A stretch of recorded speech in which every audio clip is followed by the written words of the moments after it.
how this story would work and all the things that Rodney told. No, I mean, that would be amazing.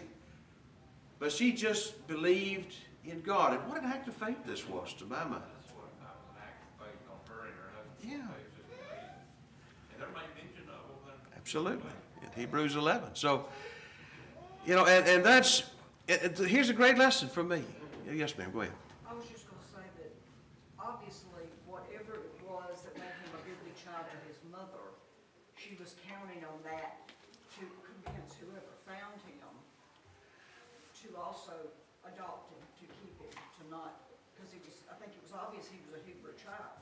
So whatever attribute that God gave him at birth seemed to influence both the parents and the adoptive mother.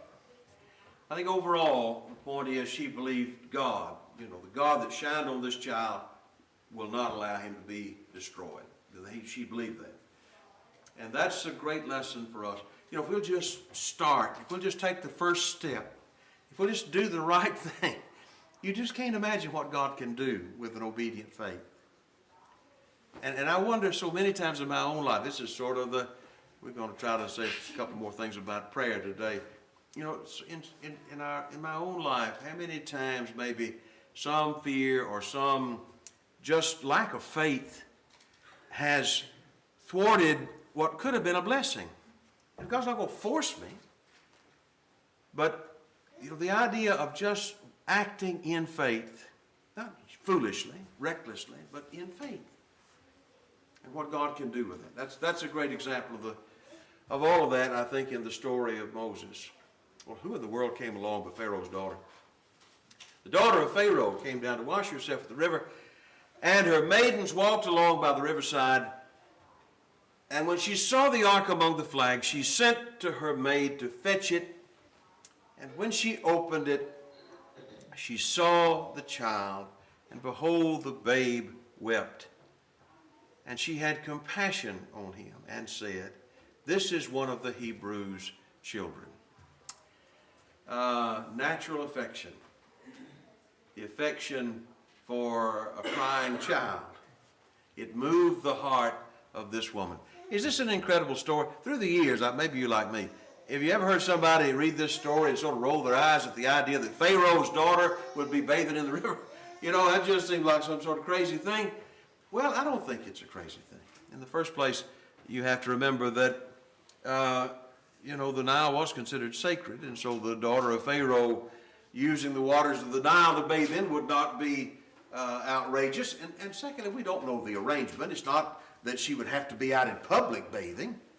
There could have been a bathhouse there by the Nile. That would fit the language just as well as anything else. But the real point, again, is the providence of God. That here is Moses by the riverside, and who comes and who sees and who has compassion?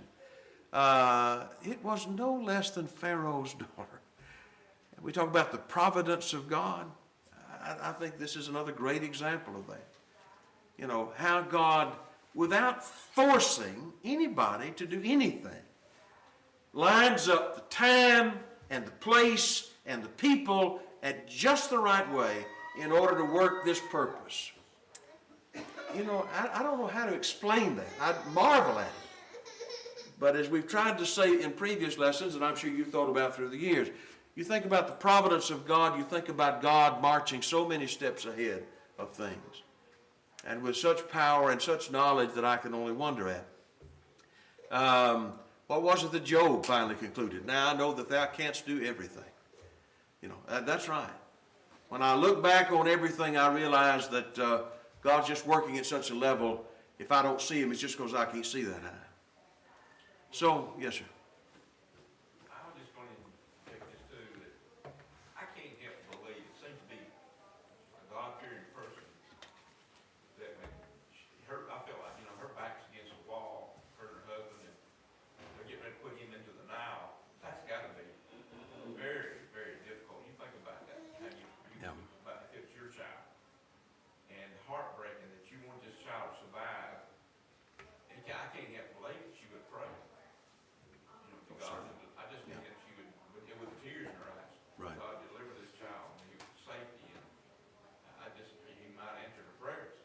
Oh, yes. But in a way, I'm sure, It's not mentioned, but it just can't, Yeah. it seems to me more of a natural thing that I'd be on my knees if that was my child. no question. That's right. Good point. But did she pray that he'd wind up in Pharaoh's house? I don't know. That might have been a pale step beyond. But there it is. So, the providence of God. Desperation and faith are tools that God can use to work amazing things. Somebody just have a thought point. Well, verse 7 says, Then his sister said to Pharaoh's daughter, Shall I go and call to thee a nurse of the Hebrew women, that she may nurse the child for thee? And Pharaoh's daughter said to her, Go. And the maid went and called the child's mother. And Pharaoh's daughter said to her, Take this child away and nurse it for me, and I will give thee thy wages. You take him and you keep him in your home for a while. You nurse him there for me as long as he needs nursing. And but he's my child now. And so I'm going to pay you for this. And so Jochebed was content with that arrangement. I guess so. And amazed, and I'm sure filled with joy and wonder, as we are when we read the story. God took care of her, didn't he? God took care of the child. And then verse 9, the end of verse 9, And the woman took the child and nursed it, and the child grew, and she, I think it's talking about Jochebed, brought him unto Pharaoh's daughter, and he became her son. And she called his name Moses, and said, Because I drew him out of the water. A couple of things here also are striking, aren't they? In the first place, how hard would it be to bring your child now and turn him over to Pharaoh's daughter? This is not a mother who wants the child out of her life, but she does that. How in the world do you find the strength to do that?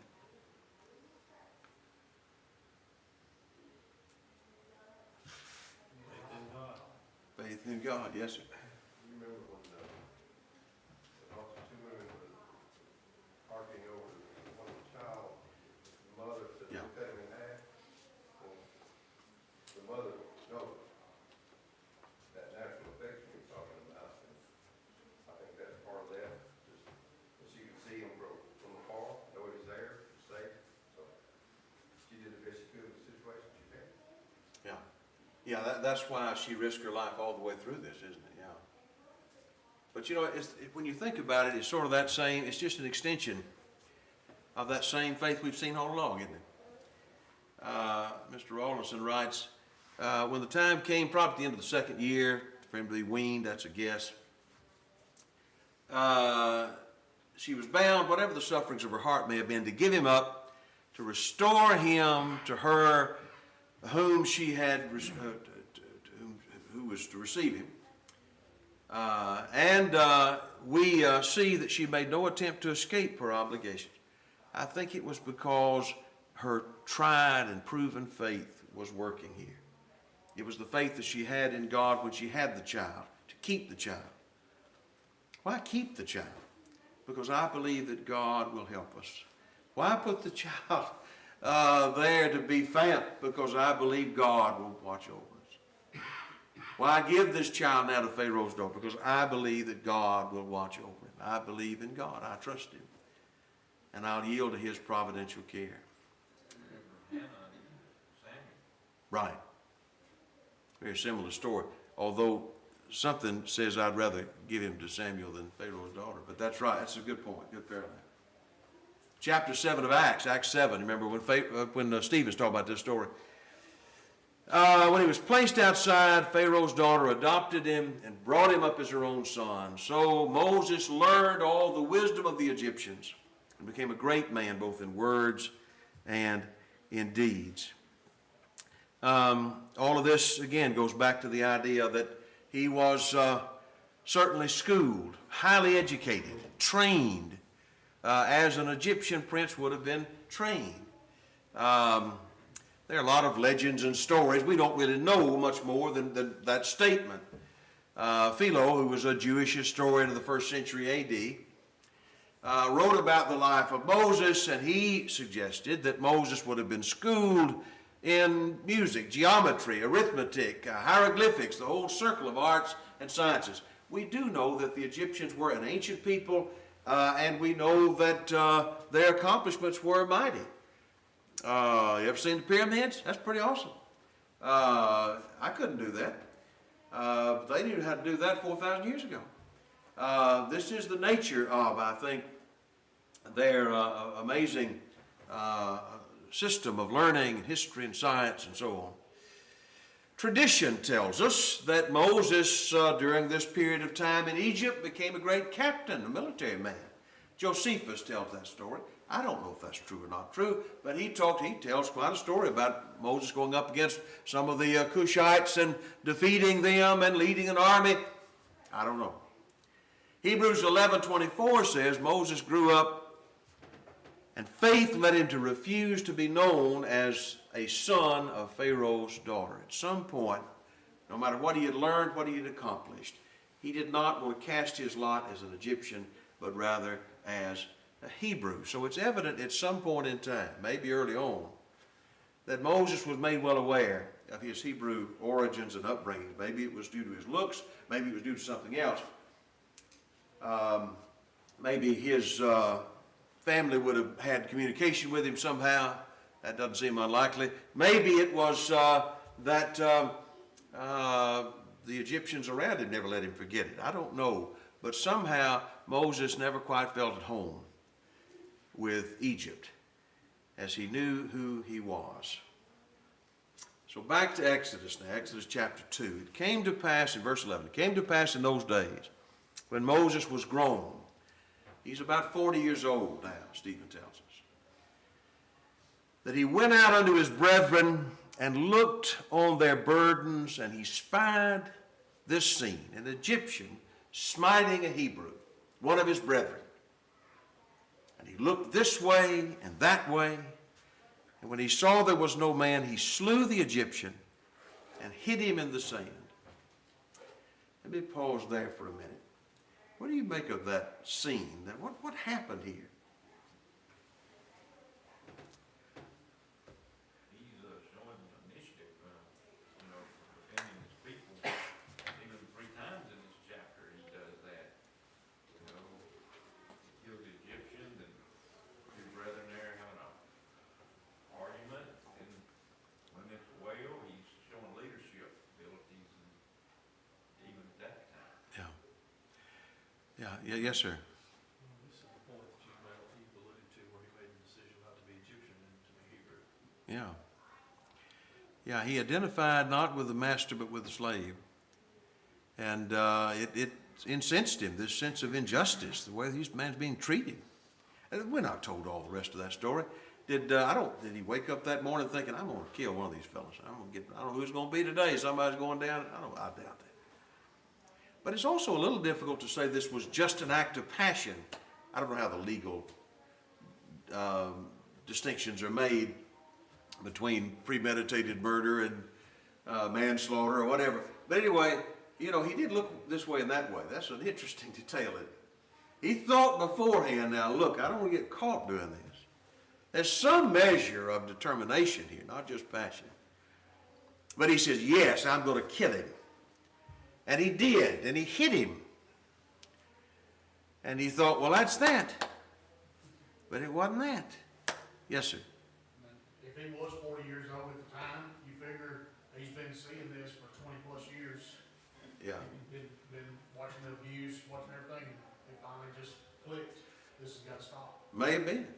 Maybe this is the day. That was the moment. I am going to be the leader of these people. And I'm going to stop this injustice. Me, mine. And of course it didn't work out that way. But the next day, you remember, he goes out and there are 2 Hebrews that are striving with one another. And he said to him that did the wrong, there was a wrong and a right in this story. Wherefore smitest thou thy fellow? And the fellow who was in the wrong seems to say, who made you a prince and a judge over us? Intendest thou to kill me as thou killed the Egyptian? Now, how did he know that? How did word travel in less than a day about that? Who would have told him? Yes, sir. Most likely the Hebrew has been abused. I think that's Somebody may have seen. guaranteed, isn't it? The dead guy didn't say anything. I'm sure of that. And Moses didn't say anything. But I'm sorry, I'm being facetious. Go ahead. Well, there may have been somebody he didn't see when he looked this way and that way, but That's true. most likely it was probably the Hebrew that Yeah. was rescued. And he would have told somebody, and somebody, I don't know how this fellow did. It might have been several fellows, but word spread. It's a great lesson, too, about how we think things are hidden. Well, you might be wrong about that. Yes, sir.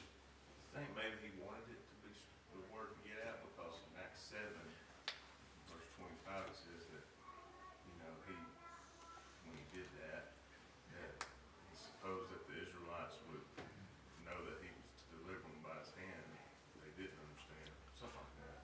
Yeah, I guess I've read that, Jeff, with the idea in mind he wanted to be seen as a leader. I'm not sure he wanted that Egyptian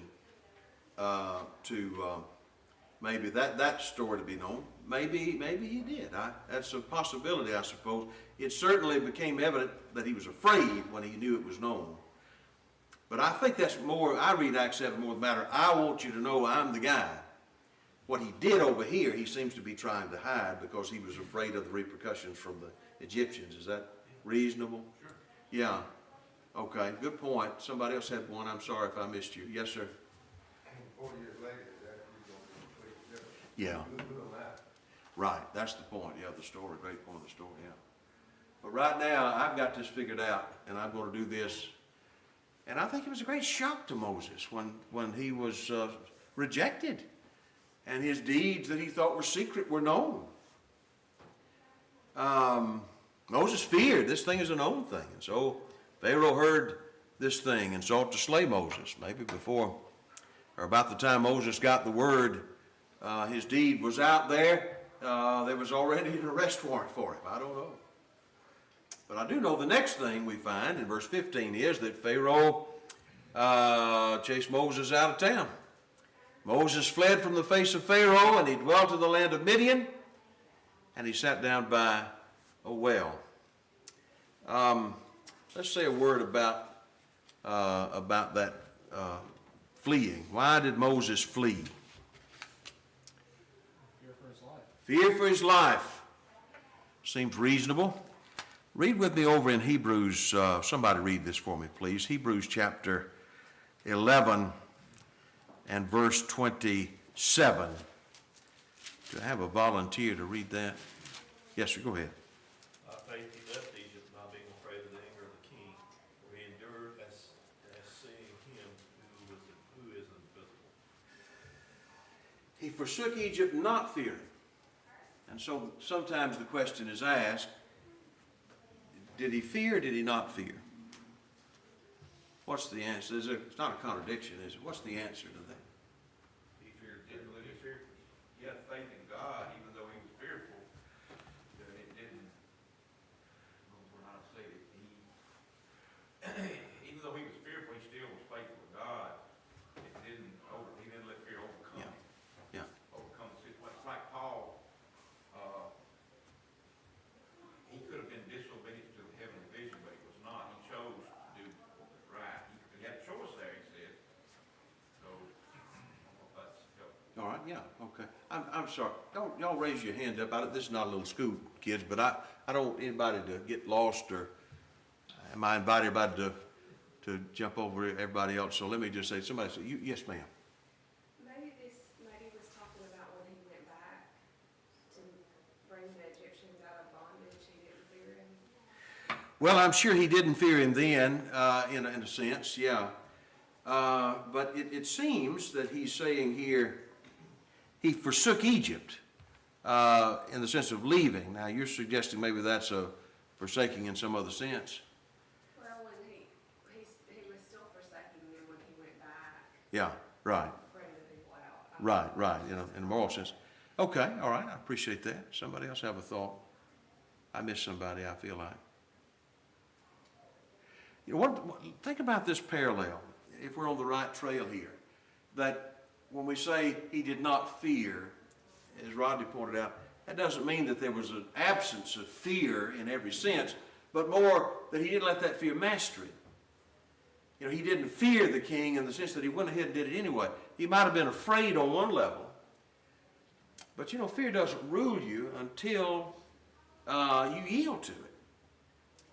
In what verse is it? Verse 23. By faith Moses, when he was born, was hid 3 months of his parents because they saw he was a proper child and they were not afraid of the king's commandment. Well, do you think they didn't have any reaction to the king's commandment? Well, that's not what it means, is it? They weren't afraid. You mean they didn't think the king would kill him? Of course they did. Did they want to die? No. They want the child to die? No.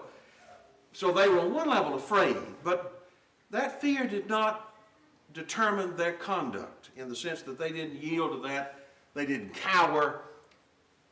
Maybe that's the answer there, that just like his parents didn't fear Pharaoh, when they hid the child and they did what they did, they put other things before their fear. And I think that's maybe the same is true with Moses here. Would it not be like the same thing if our government comes in and says, we get y'all making here in Northville again, there's going to be consequences to your actions? Well, I think most of us would be fearful of that, but we would still come together. Yeah, I think that would be the same thing. Yes, sir. It's like the Lord said, don't fear him who can destroy the body, but fear him who can destroy the body and soul. Yeah. And most reasoning people, you know, I mean, we think here's a man who has no concern about having a sword rammed through him. Well, that's almost beyond sanity. But here's a man willing to take a sword because he believes in something higher. We could say about that man, he did not fear the sword. And I think that's probably the case here with both Moses and his parents. They did not yield to fear. Another great lesson. It's not the absence of fear that defines courage. It is the mastery of fear that defines courage, as one fellow said. Someone else have a thought point. Now, Midian. Let's talk about Midian just a second. Where is Midian? Well, most maps, just like this one, put Midian over here on the east side of the Gulf of Aqaba, and that branch of the Red Sea. So that's where Midian, generally speaking, is thought to be. Who were the Midianites? You remember they were connected with Abraham through Keturah, another of his wives. So they were kinfolks there. And whereas they're mostly associated with that east side of the Gulf of Aqaba, they were also nomadic. So here's where that comes into play.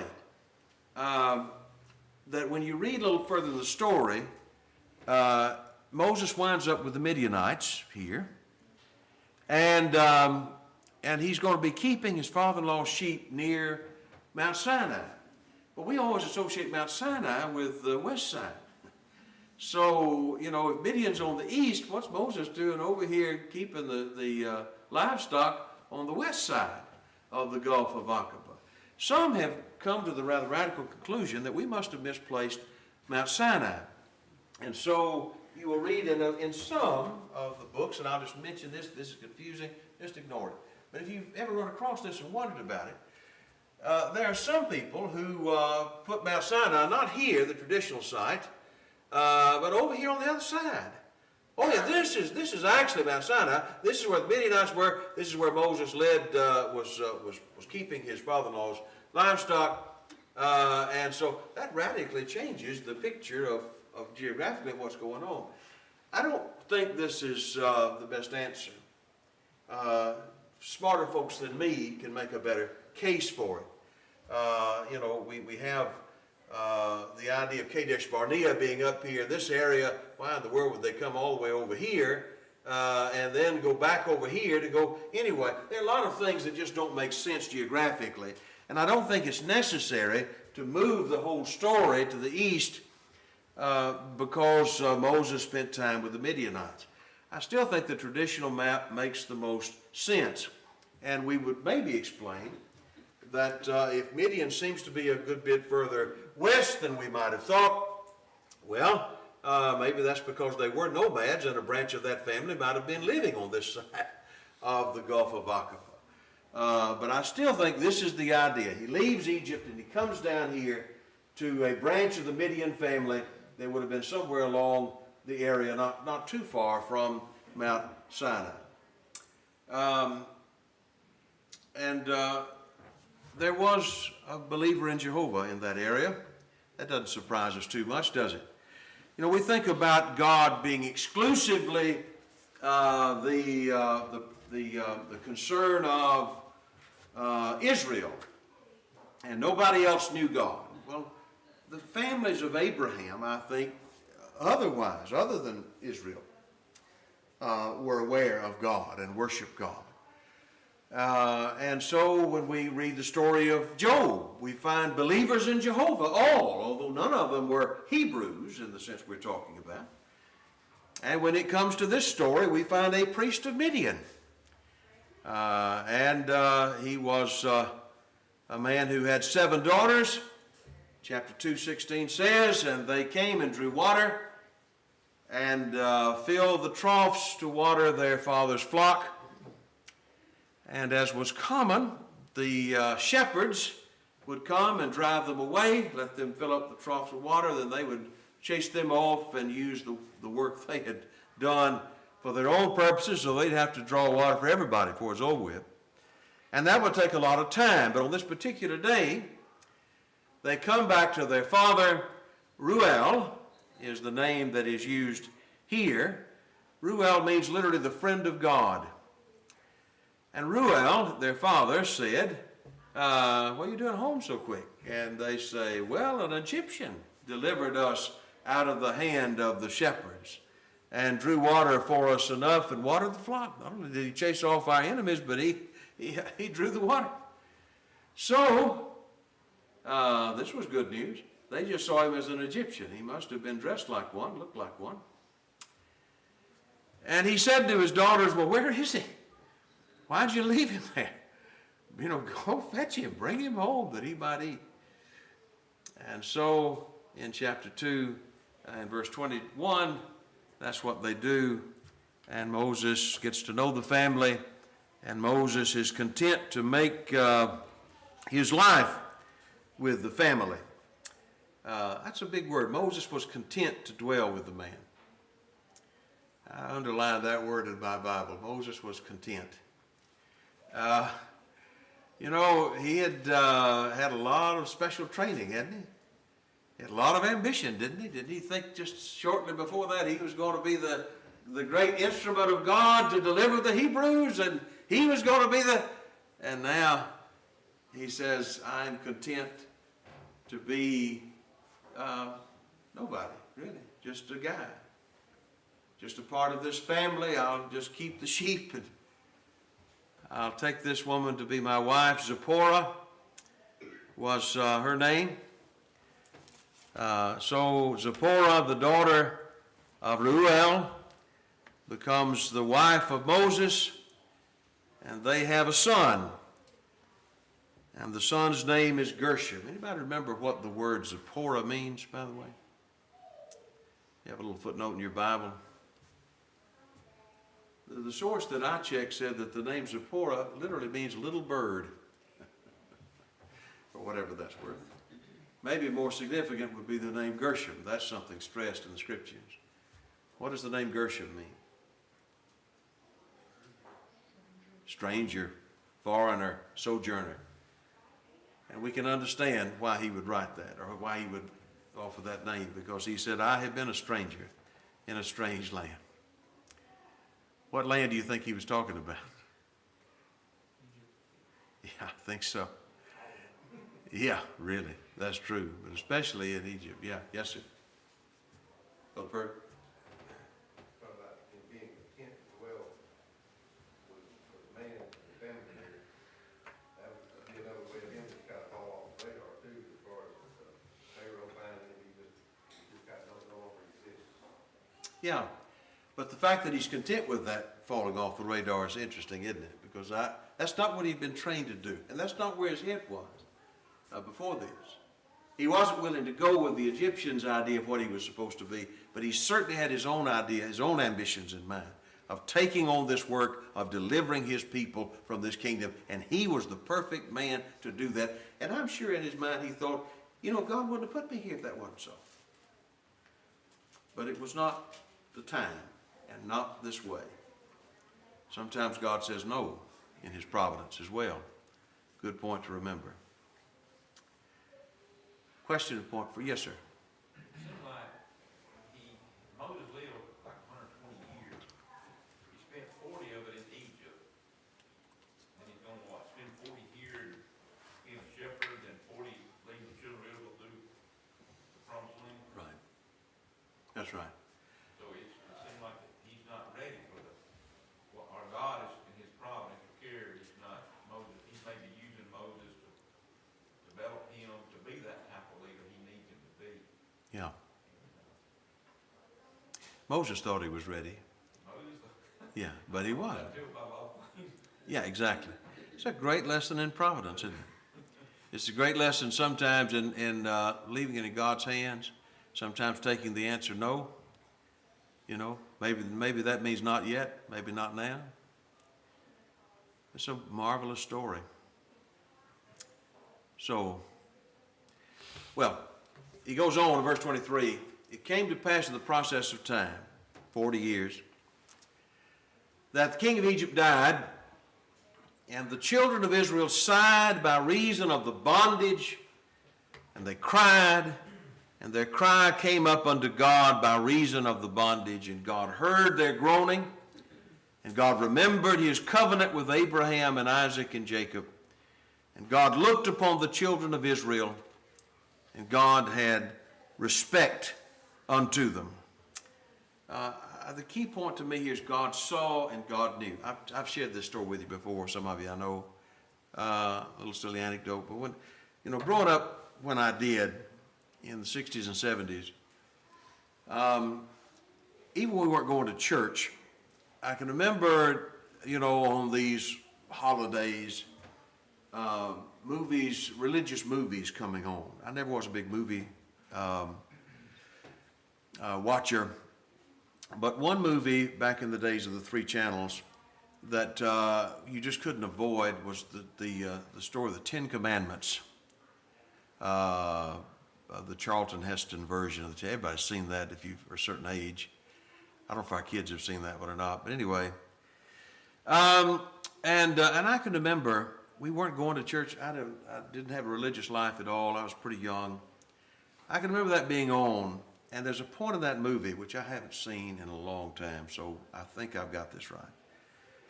The scene is that Charlton Heston is Moses, and he goes back and he meets God at the burning bush. And he asks the Lord, he says, Lord, have you not seen the plight of your people? And when that scene came on, my mama said, that's not right. She remembered that. No, he didn't have to ask God about Israel. God told him about Israel. And I think that is a good point. God said, I know.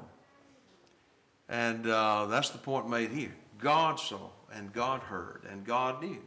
Israel was still suffering, but God had not forgotten. That's a point really, I think, wrapped up in the name Yahweh. You know, God knows. God has always been there. God has never forsaken Israel. Exodus chapter 3 and verse 7. He will speak to Moses and say, surely I have seen the affliction of the people who are in Egypt, and I have heard their cry because of their taskmasters. I know their suffering. And times are changing. Who died? According to the passage. King of Egypt died. And he was the one who wanted Moses dead. And so now, you know, circumstances are different. And impediments are being taken out of the way. If we are right about the ancient Pharaoh being Tutmos III, we now have a new Pharaoh to deal with, and we'll talk more about that next time. Our time is up for today. Anybody have a point question before we close? All right, we'll pick up here next time and talk about God's appearance to Moses and the work of Moses in Egypt. Thank you so much.